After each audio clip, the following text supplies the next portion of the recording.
The last thing I wanted to talk about when it comes to the spiritual community online and trends that we see is something I touched on earlier about emotions. And so this is going to relate mostly to the law of attraction and how the law of attraction is about how your mindset shapes your reality. So for example, if you have a positive mindset, then you probably experience more positive situations in life. Maybe you'll find yourself picking up $20 on the street randomly, or getting a random opportunity for a job that you didn't even know was coming to you, and it's like an amazing thing that has come to you.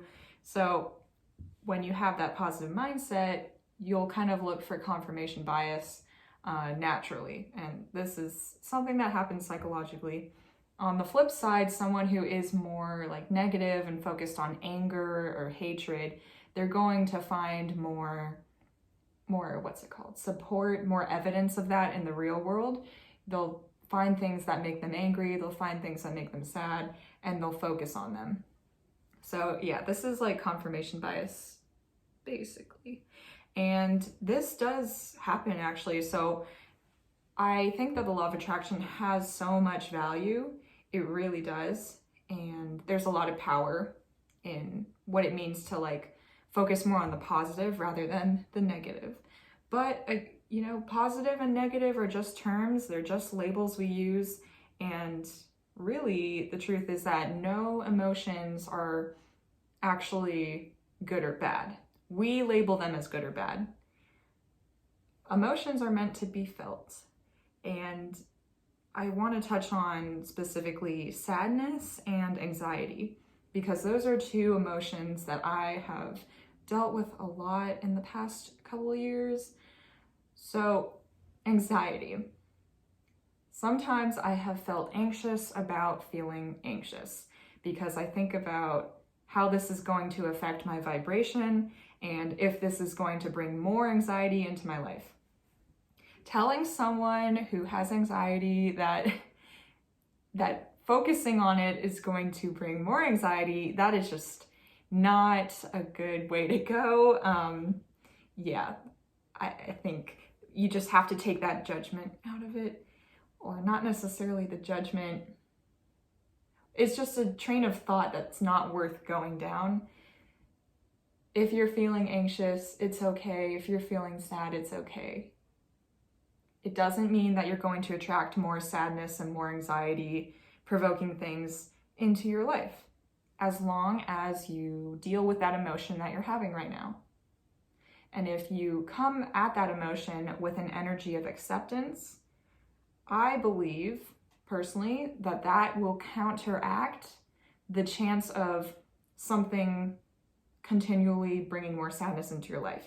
So I feel like it will actually change the way the law of attraction works. So if you accept an emotion that you're having, it doesn't mean that you're going to have more sadness in your life because that's what you're feeling right now.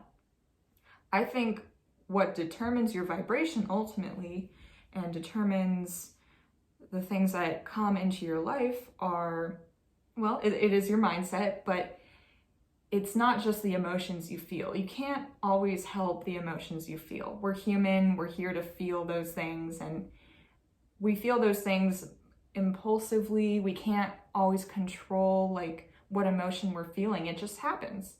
But what we can control is how we react to our emotions. So I think the law of attraction is more about what your reaction is to your emotions. And you can react with acceptance or you can react with resistance. You can act out of love or you can act out of fear and run away from whatever you're feeling. So I've learned that feeling sad does not mean you're going to attract more sadness. Basically, that's the bottom line, is that it's not to take the law of attraction too seriously or too literally.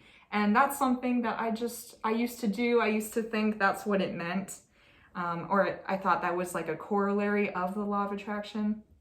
It's that I thought if you feel sad, it's just going to bring more sadness into you. So I thought that, oh no, I should just be more positive. I should not feel sadness.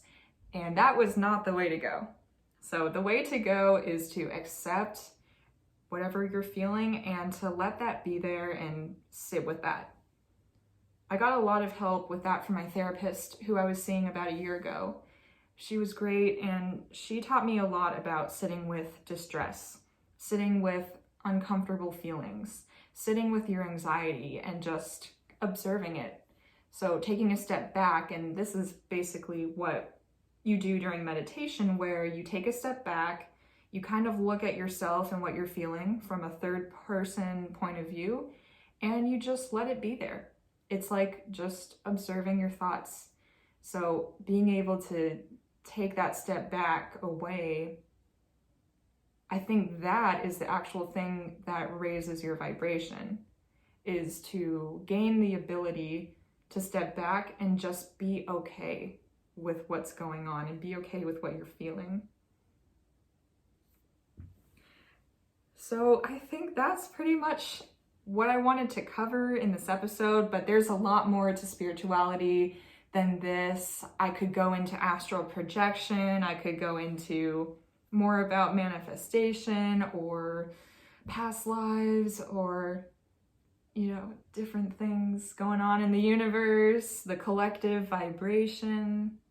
But yeah, there are many other spiritual topics to go into and to examine further and discuss more in detail. So if you have any specific topics you want to hear about, then you can reach out to me on Instagram. Please DM me. And also, I would love to see how you guys are listening to this episode. If you're on your phone, or if you're, probably most of you are listening to this on your phone. So take a screenshot if you're listening, post on your Instagram stories and tag me. I would love to see that. And I'm just so grateful to have you here and have you listening. That is all. That's all I have for today. Sometimes I'm just like, oh, okay, that's it. I don't want to say goodbye yet. But that is all for today. And I hope that you listening have a great rest of your day or rest of your evening. And I'll talk to you next time. Bye.